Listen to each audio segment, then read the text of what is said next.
So the next asset that we're going to create is a wall tile, and we're going to create a tile to represent the junction of a wall that can sort of span off to the right, to underneath, to the left and above. So if you think about it, north, east, south and west.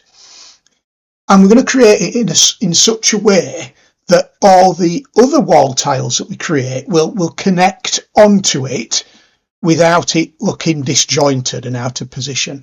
Now, I've already created this file. It's 64 pixels by 64. It's got a white background, and I've saved it as wall tile junction. So I'm going to zoom in until it's quite close in so I can see what I'm doing. And the first thing I'm going to do is I'm going to add the recess. I'm going to add the recess shadow, which, if you recall, is the deepest of the shadows that we want to include. And this is quite different, and I'll explain why as we go along. So I'm going to change the color to 0000. This is the deepest recess, so it needs to be black. I'm going to change my brush. I'm going to make sure that I'm using the pencil. I'm going to make sure that I'm using a pixel brush. I'm going to make sure that the width of the pixel brush is 1. And then I'm just going to bob a pixel in every corner. Black pixel in every corner. And that's all we need to do for the recess tiles. Now I'm going to add the mid shadows, the mid-level shadows, and I want them to be a bit thicker than on the floor tiles. If you remember, the floor tiles were, we did them 2 pixels in width, and the shadows for the wall tiles, I want them to be 5 pixels thick. The reason being is it's going to represent the walls being higher, so the depth being much deeper, because the walls are higher than just the edges of a concrete slab. And I'm going to do them 5 thick. And what I mean by 5 thick, I mean 5 in from the recess shadows. So I'm going to, the deep recess shadows. So I'm going to change to my wall shadow color, which is different to my floor shadow color. And I'm going to 242 C33, press tab, and it's this darker gray here. I'm going to click OK. And I'm going to count in 1, 2, 3, 4, 5.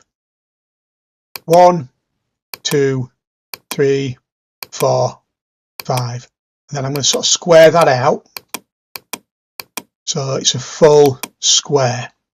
And a lot of this will become clearer when it's complete and added to the map. So I'm just going to fill this in. 1, 2, 3, 4, 5. 1, 2, 3, 4, 5.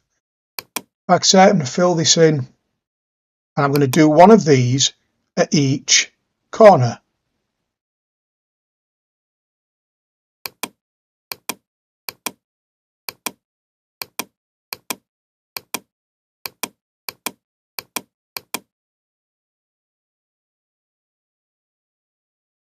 It's important to get these precise. So count as you do each one. 3, 4, 5. 1, 2, 3, 4, 5.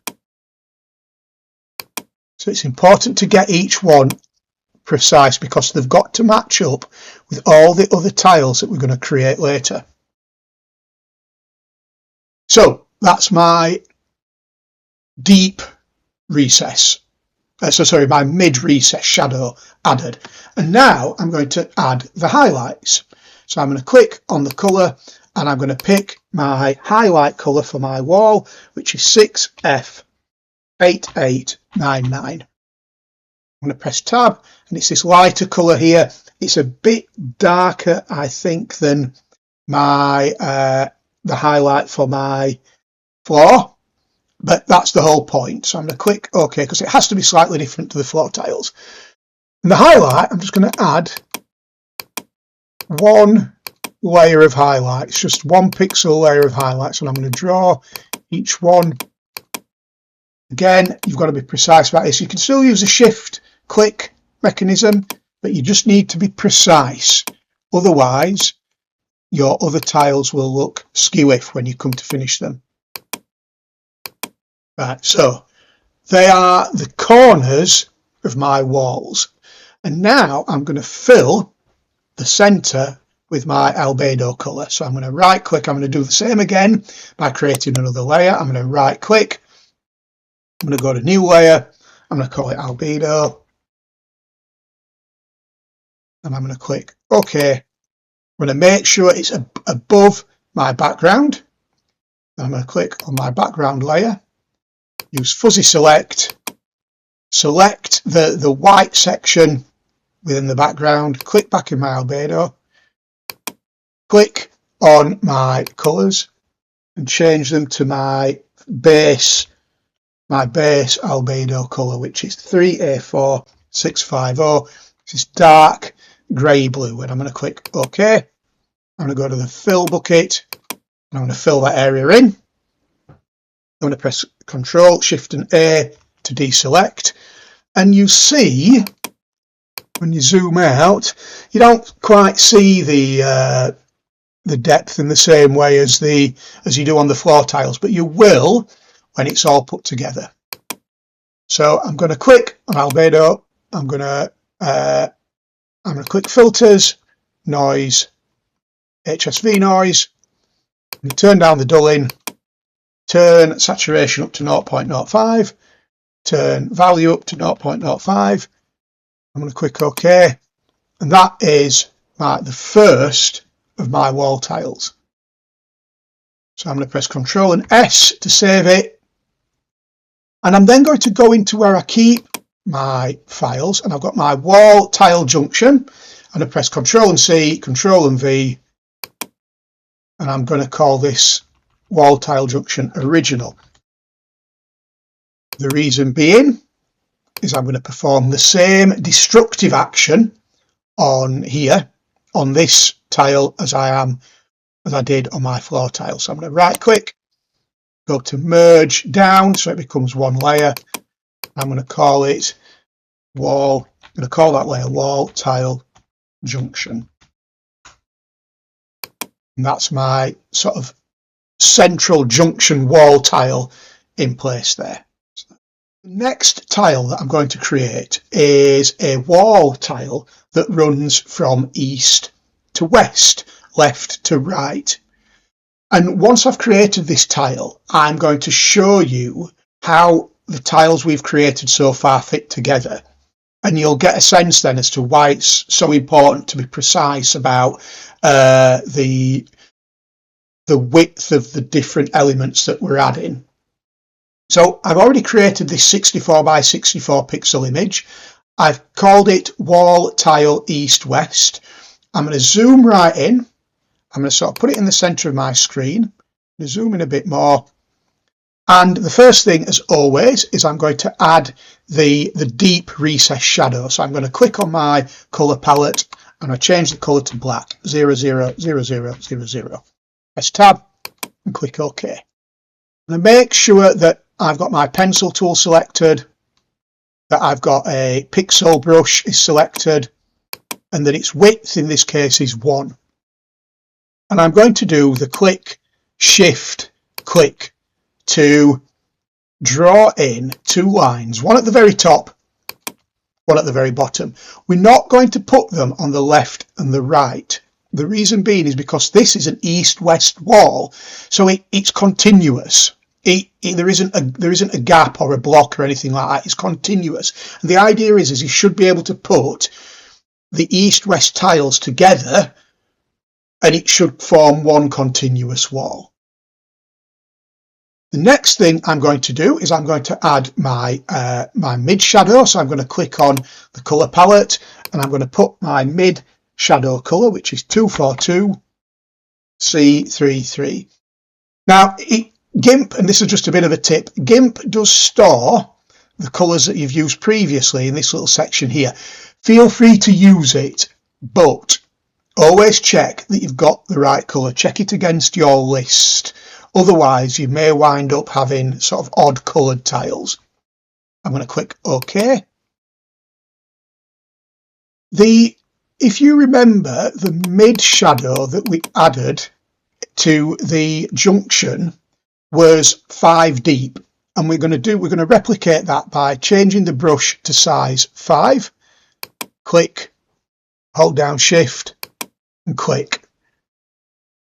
Shift, hold down. Click, hold down Shift, and click, and you'll see that we've quite quickly added our mid shadow there.